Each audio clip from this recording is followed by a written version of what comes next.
Hello student, आप example number 10 कर रहे थे। अभी आप एग्जाम्पल नंबर 10 का सेकंड पार्ट स्टार्ट कर रहे हैं, right.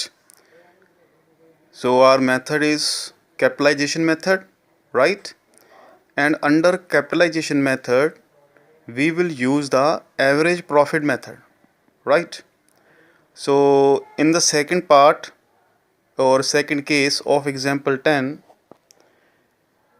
we are given average net profit 60,000 and normal rate of return 15%. अब राजे नॉर्मल रेट ऑफ रिटर्न 15% का क्या मतलब है?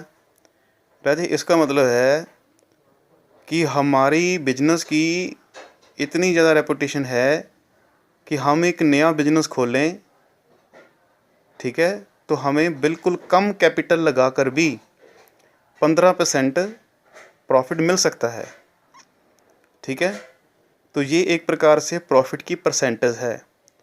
अगर हम कोई नया बिजनेस इस्टेब्लिश करें, सेटअप करें, उसमें पैसा इन्वेस्ट करें, जितना होना चाहिए उससे कम पैसा इन्वेस्ट करें, तब भी हमें 15% के करीब करीब प्रॉफिट मिल जाना है। और total asset is 5,20,000 and current liability is 2,20,000। तो इस क्वेश्चन में हमें टोटल एसेट्स भी दी हुई हैं और करंट लायबिलिटीज़ भी दी हुई हैं। तो राजे इसमें सबसे पहले आपने कैपिटल एम्प्लॉयड फाइंड करनी है। कैपिटल एम्प्लॉयड का मीनिंग क्या हुआ कि बिजनेस में कितना पैसा लगाया हुआ है वो आपने फाइंड करना है। वो कैसे करोगे? आपको राजे टोटल एसेट में से टोटल लायबिलिटीज़ को माइनस कर देना है, ठीक है। जैसे नोट्स में आपको दिखाई दे रहा है कि 5,20,000 में से 2,20,000 माइनस कर दिया, तो आपके पास कैपिटल इन्वेस्टमेंट कह लो या कैपिटल एम्प्लॉयड कह लो, वो कितनी आ गई? 3 लाख। अब राजे अब अपने निकालनी है कैपिटलाइज वैल्यू। राजे कैपिटलाइज वैल्यू का मतलब होता है कि हमें बिजनेस में कितनी कैपिटल लगानी पड़ेगी।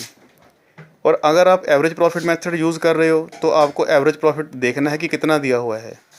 इस पेज सेकंड में आपको एवरेज प्रॉफिट दिया है 60,000 और नॉर्मल रेट ऑफ रिटर्न यानी कि प्रॉफिट की परसेंटेज कितनी दी है? 15।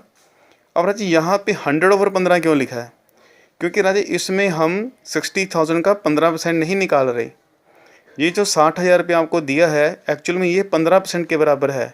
इसे हम 100% में कन्वर्ट कर रहे हैं।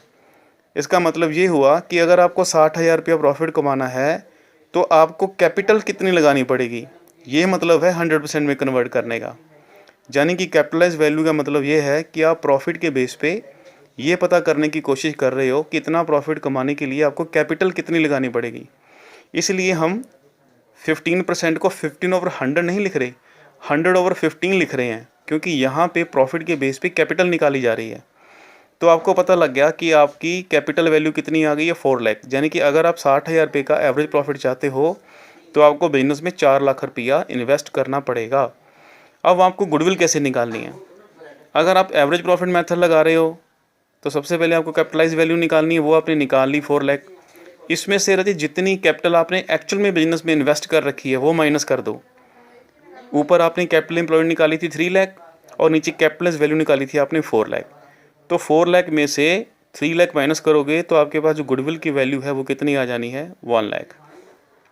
ठीक है राधे। जब भी आप एवरेज प्रॉफिट मेथड लगाओगे कैपिटलाइजेशन मेथड के अंडर, आपको राधे गुडविल निकालने के लिए कैपिटलाइज वैल्यू में से एक्चुअल कैपिटल एम्प्लॉयड माइनस करनी ही पड़ेगी। लेकिन जब आप सुपर प्रॉफिट मेथड लगाओगे तब आपको सिर्फ कैपिटलाइज वैल्यू निकालनी है, इसमें से किसी भी तरह की कैपिटल इन्वेस्टमेंट माइनस नहीं करनी है। सुपर प्रॉफिट को बेस बनाओगे तो जितनी कैपिटलाइज वैल्यू होगी उतनी ही गुडविल मानी जाएगी। उम्मीद है आपको सेकंड पार्ट समझ में आ गया होगा। Thank you.